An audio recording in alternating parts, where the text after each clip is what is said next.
నమస్తే, నేను Ashok Kumar. Welcome to our channel. ఇవాళ మనతో పాటు గెస్ట్గా రాజకీయ, సామాజిక, ఆర్థిక విశ్లేషకులైనటువంటి లయన్ కొత్త రవీంద్రబాబు గారు అయితే మనతో పాటు ఉన్నారు.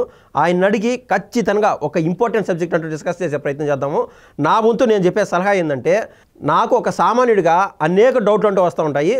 దొరికినటువంటి కొద్దిపాటి సమయం, అది 10 నిమిషాల, 12 నిమిషాల, 15 నిమిషాలు తెలియదు, కానీ ఆయన నాకు సమయం ఇవ్వడమే నేనైతే గొప్పగా ఫీల్ అవుతాను. ఈ క్రమంలో మీ వంతు మీకు ఏదైనా డౌట్లు ఉన్నా కూడా దయచేసి కామెంట్ రూపంలో తెలపండి. I just feel it as a knowledge pill. సార్తో అయితే ఇంటర్వ్యూలోకి వెళ్ళిపోదాం. నమస్తే సార్. నమస్తే. సరే సార్, మాకు అర్థమయ్యే భాషలో చెప్పండి. వీళ్ళు యాంటిసిపేటరీ బెయిల్కి వెళ్ళారు కదా, అంటే దాంట్లో ఎటువంటి కండిషన్స్ పెడతారంటే, నేను ఒక ఎంపీ హోదాలో ఉన్నాను, ప్రజలకు సేవ చేయాలా, కాబట్టి టైం లేదు, నేను కోర్టు కట్టిన కాలేను అని చెప్పి ఇటువంటివి ఉంటాయి కండిషన్లో. లేకుండా నేను తప్పు చేసినాడు అనేది సమాజంగా అంటే పబ్లిక్ డొమైన్లో కనిపిస్తుంది. దాన్ని కానీ కోర్టు జస్టిఫికేషన్ అనేది రకరకాలుగా ఉండొచ్చు. ఫర్ ఎగ్జాంపుల్ చెప్తా. జగన్ రెడ్డి గారు ముఖ్యమంత్రి హోదాగా 5 సంవత్సరాలు ఉన్న కాలం, మరి సిబిఐ ఈడీ కేసెస్కి అటెండ్ అవ్వాల. అప్పుడు ఏమి అటెండ్ కాకుండా ఉండటానికి రీజన్ ఏంటంటే, నేను ముఖ్యమంత్రి పదవి ఉంది, నాకు రాష్ట్ర ప్రభుత్వం ప్రజలు అనేది ప్రయారిటీ, ఈ కేసులకు నేను అటెండ్ కాలేను అన్నారు. సరే, ఆయనకి అది ప్రయారిటీ కదా అని చెప్పి ఎగ్జామ్షన్ ఇచ్చారు, అటెండ్ కాలేదు. ఇప్పుడు కూడా ప్రభుత్వం పోయి 15 నెలలు అయినా ఇప్పుడు కూడా అటెండ్ కావట్లేదు, అది వేరే విషయం. నా బాధ అదే సార్. ఒక గంట సేపు టాపిక్ చెప్పుకుంటే బాధ సార్. ఒక సామాన్యుడు పబ్లిక్లోకి పోతే వాళ్ళు అడిగే మాటలకి ఎవరు సార్, మీ బోట్లాయర్లు కాదు, జడ్జిలు ఎవరు కూడా సమాధానం చెప్పలేనటువంటి. అయితే మిథున్ రెడ్డి గారి విషయానికి వస్తే, ఈయన 18 ఆగస్ట్ 2025లో ఇదే ట్రయల్ కోర్టులో బెయిల్ పిటిషన్ పెట్టుకున్నారు. ఓకే, ఈ విషయం ఇప్పుడు బెయిల్ వచ్చింది. ఆ డాక్యుమెంట్ నేను స్టడీ చేశాను. అందులో 6వ పేజీలో 16వ పాయింట్లో వాళ్ళు స్వయంగా రాశారు ఈ బెయిల్లో. ఈయన 18/8/25లో బెయిల్ పిటిషన్ పెట్టుకుంటే మేము రిజెక్ట్ చేసాం. అప్పట్లో రిజెక్ట్ చేశారు. ఎందుకంటే అప్పట్లో దర్యాప్తు జరుగుతూ ఉంది. ఒకసారి దర్యాప్తు జరుగుతూ ఉంటే క్లారిటీ రాకుండా నీకు బెయిల్ ఇవ్వలేము, నువ్వు విచారణ ఎదుర్కోవాలా అని డిస్మిస్ చేశారు. అంతే. ఎందుకు డిస్మిస్ చేస్తారు, ఎందుకు ఇస్తారు అనేది నేను డిఫరెంట్ చెప్తున్నా. అయితే ఇప్పుడు ఈ పరిస్థితుల్లో వీళ్ళు ఎందుకు 72 డేస్ తర్వాత బెయిల్ ఇచ్చారు అని అంటే, ఒకటి 72 రోజులు విచారణ పూర్తయింది. రెండో అంశం మనం చూసినట్టయితే కస్టోడియల్ ఇంట్రాగేషన్ కంప్లీట్ అయింది. మూడో అంశం చూసినట్టయితే ఛార్జ్ షీట్స్, దీలోపు దర్యాప్తు సంస్థలు ఛార్జ్ షీట్స్ వేశారు. నాలుగో అంశం చూసినట్టయితే 384 విట్నెసెస్ని విచారించారు. దాని తర్వాత దాని డాక్యుమెంట్స్ అన్ని ఫ్రేమ్ చేసుకున్నారు. తర్వాత కొన్ని కేస్ లాస్ ప్రజెంట్ చేశారు.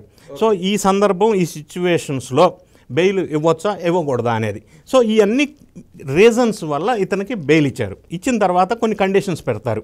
అంటే మొత్తం మీరు చెప్పే ప్రకారం ఈ విచారణ అంతా కంప్లీట్ అయిపోయింది. ఈయనకి సంబంధించి ఈ 72 రోజుల్లో కొత్తగా ఇంకొకటి ఏం తీసుకురాలా సిట్టు వాళ్ళు. విచారణ 384 మందిని విట్నెస్లను విచారణ చేశారు, ఛార్జ్ షీట్స్ ఫైల్ చేశారు. కాబట్టి ఇప్పుడు ఇతను ఇంకా జైల్లోనే ఉండవలసిన అవసరం ప్రస్తుతం లేదు, కాబట్టి బెయిల్ ఇవ్వచ్చు. కానీ ఇక్కడ ఒక అర్థం చేసుకోవాల్సిన అంశం, బెయిల్ ఇచ్చినందువల్ల జడ్జి గారో కోర్టు క్లీన్ చిట్ ఇచ్చింది, ఇతను నిందితుడు కాదు, అసలు కేసుకి ఈయనకి సంబంధమే లేదు, బయటకు వచ్చేసాడు, సంబరాలు చేసుకోవచ్చు అని కాదు. ఓకే, నాకు అర్థమైంది సార్. నాకు టెక్నికల్గా జనరల్గా అడుగుతున్నాను. ఇప్పుడు వాళ్ళు విచారణ అంటూ కంప్లీట్ చేశారు. ఈవెన్ అంటే మొత్తం లిక్కర్ స్కామ్కి సంబంధించి కాకుండా కూడా ఈ మిథున్ రెడ్డి గారికి సంబంధించి విచారణ అంటూ కంప్లీట్ అయింది. ఈ క్రమంలో ఎవరైతే విచారణ చేశారో ఆయన తప్పు చేశాడా, ఒప్పు చేశాడా, మంచిగా చెడ్డ అనేది కనిపెట్టింటారు కదా ఈ యొక్క సిట్లు కావచ్చు ఈ సంస్థలో. కాబట్టి ఆయన తప్పు చేసిన అతనికి కోర్టు వారికి కూడా చెప్పాలి కదా, ఆయన తప్పు చేసినాడు సార్, ఈయన బయటకు వెళ్తే యాడి బారిపోతాడో మనకు తెలియదు, ఆయన ఒడిసి పట్టుకోవాలా, కాబట్టి బెయిల్ నిరాకరించండి అనేది ఉండాలి కదా సార్. బెయిల్ వచ్చింది కాబట్టి క్లీన్ చిట్ ఇచ్చింది అనేది కాదు అని ఎందుకు అంటున్నానంటే, ప్రైమా ఫేసి అంటే ప్రాథమికంగా ఇతని పాత్ర లిక్కర్ స్కామ్లో ఉంది అని ఎస్టాబ్లిష్ అయింది కాబట్టి. అంటే ఫర్ ఎగ్జాంపుల్ డీకాట్ లాజిస్టిక్స్ సంస్థ నుంచి మిథున్ రెడ్డి గారి పిఎల్ఆర్ కన్స్ట్రక్షన్కి 5 కోట్లు ట్రాన్స్ఫర్ అయినాయి. అంటే అది లిక్కర్ సొమ్ము ట్రాన్స్ఫర్ అయింది. ఇట్లా రకరకాల కారణాలు అందులో ఎస్టాబ్లిష్ అయి ఉన్నాయి. ప్రైమా ఫేసి అంటాం దాన్ని. సో కాబట్టి 72 రోజులు ఇతను జైల్లో ఉండవలసి వచ్చింది. ఇప్పుడు ఇచ్చిన బెయిల్లో కొన్ని కండిషన్స్ పెట్టారు. ఒకటేంటి, విదేశాలు వెళ్ళకూడదు, పాస్పోర్టు స్వాధీనం చేయాలా, బాండ్ ఇవ్వాలా, 2 షూరిటీస్ ఉండాలా, వీక్లీ 2 రోజులు సోమవారం శుక్రవారం సిట్టి దగ్గరకు వచ్చి సంతకం పెట్టాలా, ఈయనకు సంబంధించిన డాక్యుమెంట్స్ పాస్పోర్ట్ కానీ ఆధార్ కానీ ఇటువంటి డాక్యుమెంట్స్ అన్నీ కూడా సెల్ఫ్ అటెస్టేషన్ చేసి కోర్టు వారికి సబ్మిట్ చేసేయాలా, ఎవిడెన్సెస్ని తారుమారు చేయొద్దు, పబ్లిక్ కామెంట్స్ ఈ కేసు మీద ఏమీ చేయొద్దు, పోలీసులకి సహకరించాలా. ఈ కండిషన్స్ అన్నీ ఏ ఒక్క కండిషన్ అయినా వైలేట్ చేస్తే బెయిల్ క్యాన్సిల్ అవుద్ది. సో ఇవన్నీ కండిషన్స్ పెట్టి బెయిల్ ఇచ్చారు. ఈ కండిషన్స్ అన్నీ ఏ ఒక్కటి వైలేట్ చేసినా బెయిల్ క్యాన్సిల్ అవుతుంది. అయితే ఇప్పుడు మీరు అందాక అన్నట్టుగా ఆయన ప్రెస్ మీట్ పెట్టి కొన్ని అంశాలు ప్రస్తావించాడు, అది కండిషన్స్ వైలేషన్ అవుతుంది. మళ్ళీ బెయిల్ క్యాన్సిలేషన్ సిట్ వాళ్ళు పిటిషన్ వేస్తే బెయిల్ క్యాన్సిలేషన్ అవుతుంది మళ్ళీ, ఒక రీజన్.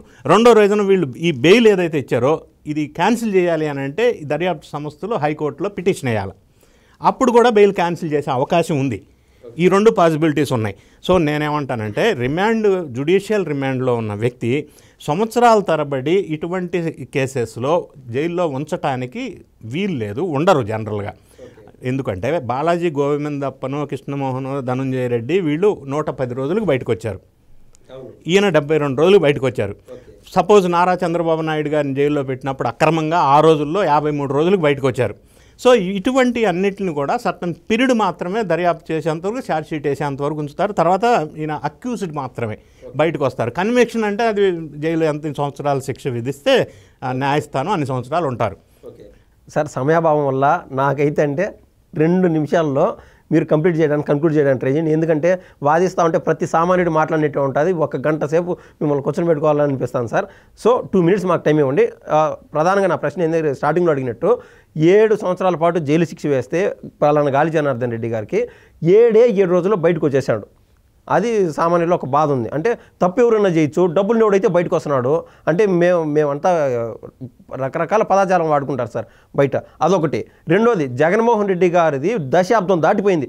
ఏదైతే ఆయన కేసులో ఇరుక్కున్నాడో, ఆర్థికంగా నేరస్తుడిగా ఉన్నాడో ఆ కేసు ఇప్పటికీ ఒక కొలికి ఆయన ఏమన్నా మంచోడా చెడ్డోడా అనేది ప్రజలకు ఇంకా అర్థం కావాలని సోనియా గాంధీ ఎత్తుకొని జైల్లో పెట్టిందని చెప్పి ఈ మాట అంటున్నారు. కాబట్టి అసలు కోర్టులు ఎప్పటిలోపు ఇది కన్క్లూడ్ చేయగలుగుతుంది. అందుకే సార్ స్టార్టింగ్లో అడిగాను, మీరు అసలు సాటిస్ఫైడ్ అయినా సార్ అంటే యాజ్ ఏ ప్రొఫెషనల్ మీరు సాటిస్ఫైడ్ కావచ్చు, పబ్లిక్ మీద సాటిస్ఫాక్షన్గా లేవు సార్. అయితే దీని మీద సుప్రీంకోర్టు వాళ్ళు ఈ మధ్య ఒక తీర్పు ఇచ్చారు. ప్రజాప్రతినిధులు ఎవరైనా ఇటువంటి కేసెస్లో ఉంటే ఏ కోర్టు అయినా సరే సంవత్సరం లోపు క్లోజ్ చేయాలి విచారణ చేసి. ఓకే, ఎప్పుడు ఇచ్చారు సార్? Last 2 years back. అయితే అది ఇంప్లిమెంట్ ప్రాక్టికల్గా అవుతుందా అంటే అవ్వట్లేదు, సాధ్యం కాదు. ఎందుకంటే రకరకాల రీజన్స్, అంటే రిసోర్స్ కానీ, ఓవర్లోడ్ కానీ, నంబర్ ఆఫ్ కేసెస్ కానీ ఒకటి. రెండోది, ఈ కేసుల్లో ఉన్న లీగల్ లొసుకుల్ని ఈ ఆర్థిక నేరస్తులకి బాగా తెలుసు. ఇందాక నేను చెప్పినట్టు జగన్ రెడ్డి గారు ఎందుకు ఇంత ప్రొలాంగ్ అయిందంటే డిశ్చార్జ్ పిటిషన్స్ ఒక రీజను. రెండోది, 5 సంవత్సరాల కాలం పాటు విచారణకి అటెండ్ అవ్వలేదు, ఎందుకంటే ముఖ్యమంత్రిగా ఉన్నాను, ఎగ్జామ్షన్ కావాలని అడిగారు. కోర్టులు కూడా కొంతమంది విషయంలో, అంటే కోర్టులు డబ్బుకి పెద్ద మనుషులకి అమ్ముడుపోతున్నాయి అనే మాట ప్రజల్లో అభిప్రాయం ఉండవచ్చు, అది కరెక్ట్ కాదు. అయితే ఏంటంటే కొన్ని విషయాల్లో కేస్ టు కేస్ అక్కడ ఆ ప్రస్తుత పరిస్థితిని బట్టి కోర్టులు కొన్ని జడ్జిమెంట్స్ తీసుకుంటాయి. అయినప్పటికీ ప్రజల్లో ఒక అపోహ ఏంటంటే మీరు అన్నట్టుగా పెద్దవాళ్ళు, డబ్బున్న వాళ్ళు, ఆర్థిక నేరస్తులు అయితే ఒక రకమైన పలానా సాక్షి ప్రధాన విలేకరి ఆడబిడ్డలను ఉద్దేశించి అసహ్యంగా మాట్లాడితే 1.5 డేకి సుప్రీంకోర్టు నుంచి బయటికి తీసుకొచ్చేశారు ఆ పార్టీ వాళ్ళు. అంటే అది స్వాతంత్రం, వాక్ స్వాతంత్రం ఉందని చెప్పి ఒక పత్రిక వాళ్ళు ఇష్టం వచ్చినట్టు అనకూడని మాటలు అన్నా కూడా కొంతమంది పెద్ద మనుషులు సుప్రీంకోర్టుకి వెళ్ళి 2 రోజుల్లో బెయిల్ తీసుకొచ్చారు. అంటే ఈ బెయిల్స్ ఇచ్చే దాంట్లో కూడా ఆ పర్టికులర్ కేసును బట్టి, అప్పుడున్న ఆ వ్యక్తిని బట్టి, బ్యాక్గ్రౌండ్ని బట్టి ఈ అన్ని అంశాలను కూడా పరిగణలోకి తీసుకుంటారు. సో ఇప్పుడు మిథున్ రెడ్డికి, జగన్ రెడ్డికి, లేకపోతే ఇంతకుముందు కొమ్మినేని శ్రీనివాసరావుకి, లేదా ఢిల్లీ లిక్కర్ స్కామ్లో ఇన్వాల్వ్ అయిన అప్పటి మంత్రి, ఉప ముఖ్యమంత్రి, ఇదంతా కూడా డిఫరెంట్ కేసు, డిఫరెంట్ సిచ్యువేషన్ బట్టి బెయిల్ ఇవ్వటం జరుగుతుంది. సో సెంట్రల్ దర్యాప్తు సంస్థలు టేకప్ చేస్తే బెయిల్ తొందరగా రాదు. పిఎంఎల్ఏ లాంటి యాక్ట్లో, ప్రివెన్షన్ ఆఫ్ మనీ లాండరింగ్ లాంటి యాక్ట్లో, స్టేట్ పోలీసులకు సంబంధించిన దాంట్లో ఏదన్నా ఇన్వాల్వ్ అయితే, అది కూడా అక్యూజ్డ్గా ఉంటే బెయిల్ రాకుండా కంటిన్యూ సంవత్సరం తరబడి బెయిల్లో పెట్టడానికి వీలు కాదు, బెయిల్ రావాల్సిందే. Okay sir, sorry to say it as a conclusion.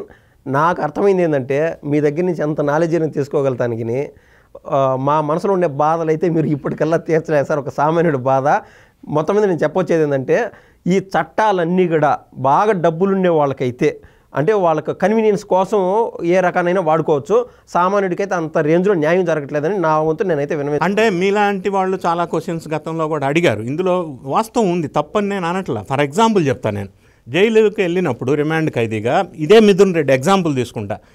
Bed కావాలా, పన్ను కావాలా, పేపర్ కావాలా, ఏసీ కావాలా, బకెట్ కావాలా, అసిస్టెంట్ కావాలా, అది కావాలి, ఇది కావాలి, ఇది కావాలని 15 కోరికలు అడిగాడు. అంటే ఇంట్లో ఎట్లయితే రాజభోగాలు ఉంటాయో జైల్లో కూడా అదే ఉండాలని. మరి జైలుకి వచ్చినప్పుడు ఇదే జైల్లో ఖైదీలందరూ అడిగితే ఆ ఫెసిలిటీస్ ఇస్తారా? మరి ఈయనకు ఒక న్యాయం, ఆయనకు ఒక న్యాయమా? ఇది ఎక్కడ న్యాయం అండి అని ప్రజలు ప్రశ్నిస్తున్నారు. ఈ డిఫరెన్సెస్ ఉంటుంది. రిమాండ్ ఖైదీగా ఉన్నప్పుడు ఆ వ్యక్తిని బట్టి, ఆ వ్యక్తి లైఫ్ స్టైల్ని బట్టి కోర్టు డెసిషన్ తీసుకుంటుంది ఏం ఫెసిలిటీస్ ఇవ్వాలనేది. ఆ కాస్ట్ క్యాండిడేట్ భరిస్తాడు, అది వేరే విషయం. సో అదేవిధంగా ఒక సామాన్య పూర్ పర్సన్ ఏదన్నా ఉంటే పేదవాడు మరి ఫెసిలిటీస్ ఇవ్వమంటే ఇస్తారా? ఇవ్వరు. సో ఈ భావాలన్నీ ప్రజల్లో కొంత ఉంది, ఆందోళన ఉంది, బాధ ఉంది, వాస్తవమే. కాకపోతే మనం చట్ట పరిధిలో మాట్లాడవలసి ఉంటుంది కాబట్టి. Yes sir, that's the basic logic. ఏది ఏమైనా కూడా నా వంతు నేను కూడా కోరుకునేది ఏంటంటే ఆ కోర్టులకి ప్రజలకి ఏదైతే సామాన్య ప్రజలు ఉంటారో వాళ్ళిద్దరి మధ్య ఆంతర్యం అనేది తగ్గిపోవాలని నేనైతే మనస్ఫూర్తిగా కోరుకున్నాను సార్. ధన్యవాదాలు సార్. Thank you.